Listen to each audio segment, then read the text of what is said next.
Hey, first time throwing, the main thing that you focus on is your body position. How do you sit? Where's your chair? Where are your elbows on your legs? What way is your wheel turning? So for left-handed people, your turn will go clockwise. So I'm left-handed and I'll show you.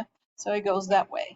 The reason why, you have your hands curved most of the time. So if I was right-handed and I would go clockwise, see how that clay would, my fingers would dig in that other hand. So for our school, the lever is up. For left-handed, lever is down. For right-handed, and left-handed goes clockwise, right-handed, and I can show you quick. It goes counterclockwise. So the second thing you will do is you will make sure you sit, your position is right.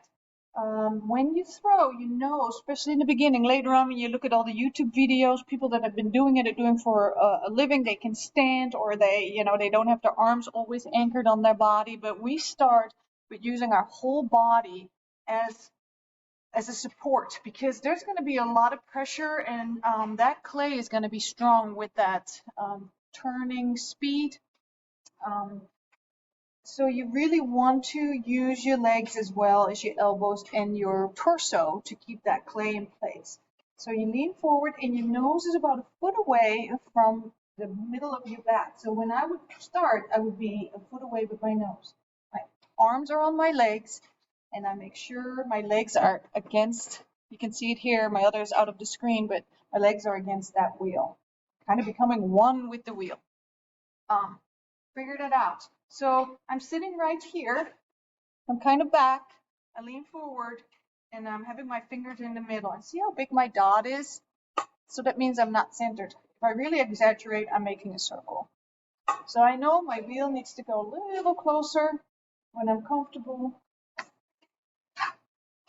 And sure enough, there's my little spot. Okay.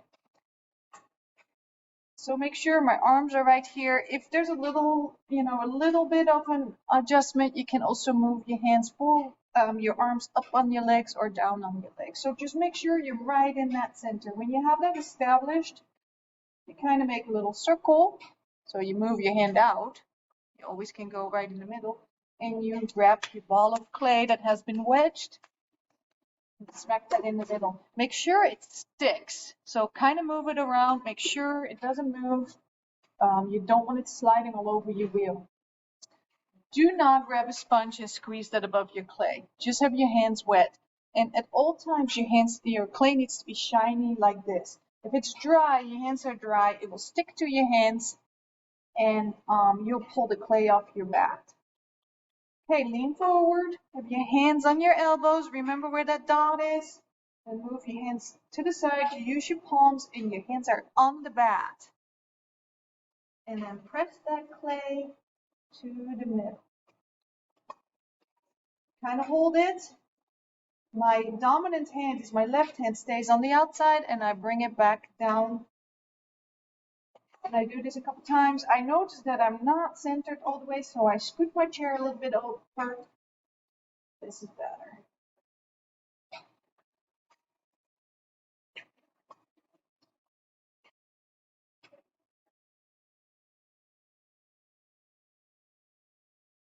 So when I would be up too far, my arms are too far on my legs, my hand would start to wobble like this. When they wobble, maybe move your arms down a little bit, maybe move your chair back a little bit.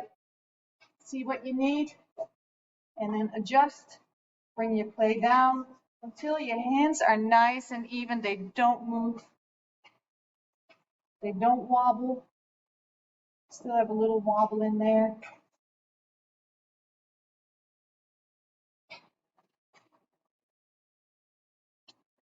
Okay. When you have that established, second, and the clay that you scrape off your hands, put it in that extra ice cream bucket.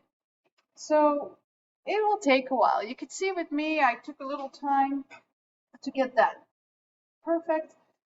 So your outside is centered. Now you're gonna hollow it out or just make that inside center too. We'll work from the inside out. So my hands are on the outside and I use my knuckles. I use my hands, the symmetry of my hands. So see that? So I use it like this. I'm not going to go like this because then my thumbs will make a bowl right away. You don't want to do that. You want to keep those walls straight up. So I'm using the symmetry of my hands. My thumbs go in the middle and I just make a little dent in the middle right there. Make my hands wet, keep that wet clay shiny. The next step you take is, I like my dominant hand to get that hollowed out in the middle. It doesn't matter what's easier for you. And see how my hands connect? So I'm not like this. They always work the clay between your hands right here.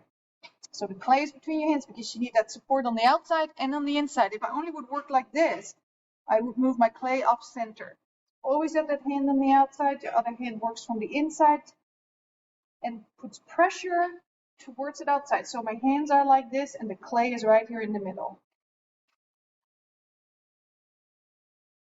When it gets wobbly, just put your hands on the outside, bring it back. Oops.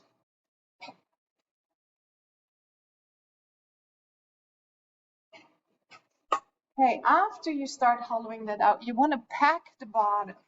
So you put pressure with your sponge. You don't go too deep with your fingers. You want quite a bottom there that will tool later. Grab your sponge and you pack that bottom. You want that nice and strong. If you don't do that, you can get these S cracks in the middle.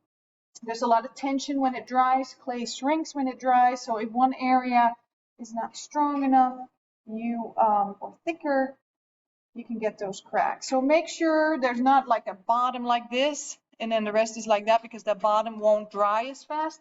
Come as close as you can, but leave some bottom, because otherwise you go through it and then you have a hole in your bowl. Okay, with one hand, try. If you use one hand, you can feel it. When you do it, you can know what I'm talking about. See where your bowl is thicker. So my bowl, and often it's right in that corner, right here, where it's often thicker. So I'm gonna give a little bit more pressure with my fingers, always between. The clay is always between my hands. I'm not like this, always between, and I give a little bit more pressure where that clay is a little thicker. Bring that out. I want those walls to be as even as I can. Okay, so that's it. Taking off your clay, we'll do that with a wire, and the wire cuts right through. You can have kind of a spring effect with your wire, so make sure the clay is clean. Sometimes you want your sponge right here, and you'll see what I'm talking about. Have your wire, you have your fingers, press that wire onto your bat, and pull it towards you. And make sure that wire, use that bat as a guide, so you have a nice and even bottom that you won't have to tool anymore. So right here is my first bowl. Oops. I'll use this bowl tomorrow to show you how to tool. And that's it.